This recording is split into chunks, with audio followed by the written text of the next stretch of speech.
Another source of information that suggests that actions rely on plans is, oddly enough, when we really carefully analyze action slips. And action slips are cases where people perform an action and somehow something goes wrong. So, for example, here you see somebody who is pouring the ketchup into their coffee instead of the milk.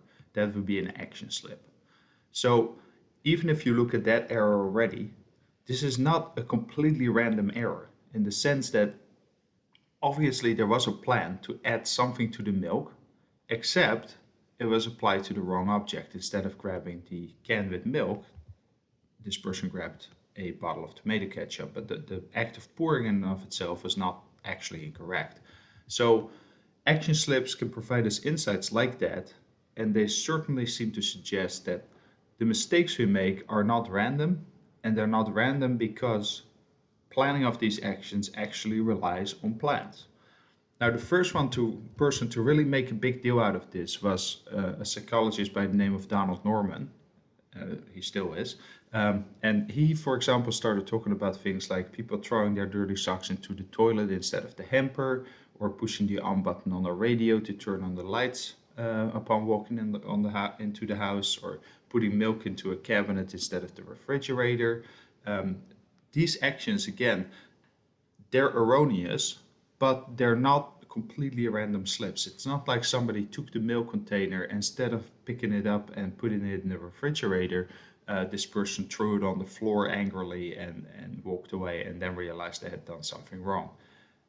No, it's an object that needs to go into some sort of cabinet, except it's applied to the wrong cabinet. But the plan is otherwise completely reasonable. If you look at speech errors, Sigmund Freud, of course, identified one well known speech error that became known as a Freudian slip. And a Freudian slip is a case where you say something that comes out differently than you intended, but actually, according to Freud, really reveals what the unconscious is really actually thinking. So, for example, um, here's one example where maybe you are trying to tell me, hey, professor, I really liked your course, but instead you slip up and you say, professor, I really hate it. I really liked your course. That would be a Freudian slip because this part, according to Freud, the hating part really is betraying what your actual unconscious is actually thinking.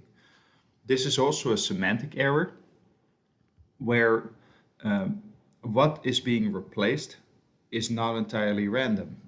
What's being replaced actually still creates a perfectly grammatical sentence, except it's just the wrong word in there. So you have replaced liked by hated, and otherwise the structure of the sentence is completely preserved. So even that kind of error, this is a semantic error that just changes the meaning, but the grammatical structure is still preserved. We also make syntactic errors, where, for example, you might want to say, I'm writing a letter to my mother, and instead you end up saying, I'm writing a mother to my letter. These errors, again, are interesting because the switches in words are typically within the same grammatical category. So, for example, here we're flipping a noun with a noun, we're flipping mother with letter, we're not flipping a noun with a verb.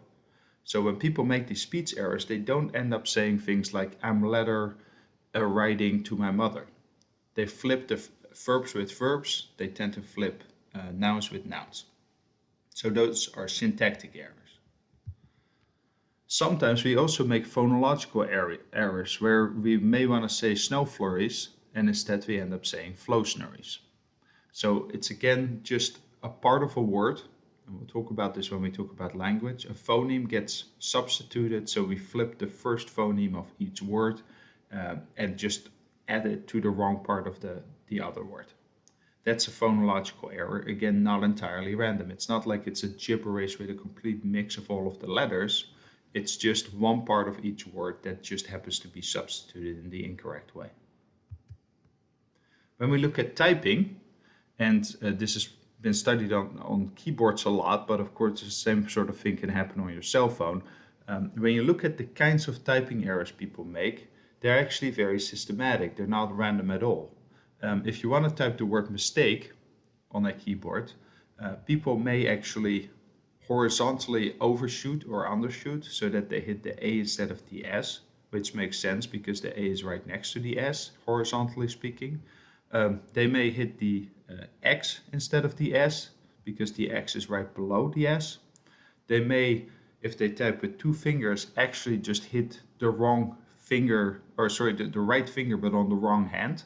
So if you're, for example, needing to put the to type the S and you have your left ring finger on the S, it may be that you actually hit the L because you have your right ring finger on the L. So again, correct finger is actually selected, but it's just applied to the wrong hand. And then sometimes if people want to spell, for example, the word ball, they need to uh, double the operator for L, and instead they double the operator for A. Now, the same thing happens with texting. And what's interesting too is that if you analyze these typing errors, we've actually known for a long time from an early study by Rabbit in 1978 that if you measure the force with which people push the keys when they're typing, it turns out that those keys that are erroneous are actually pressed with less force than correct keystrokes. So what this indicates is that in some ways the brain already knows that you're halfway through making an action slip and it tries to correct for it but doesn't quite get there in time and still ends up executing the wrong action, but then immediately can actually correct for it because the brain is already almost trying to pull the emergency brake. So the brain is very aware of what it's intending to do, and as soon as something goes awry, that it picks up on deviations and then actually starts implementing these corrective mechanisms. So action slips, as you can see, are definitely not random. The way in which we slip up suggests that there's action plans behind the actions that we make.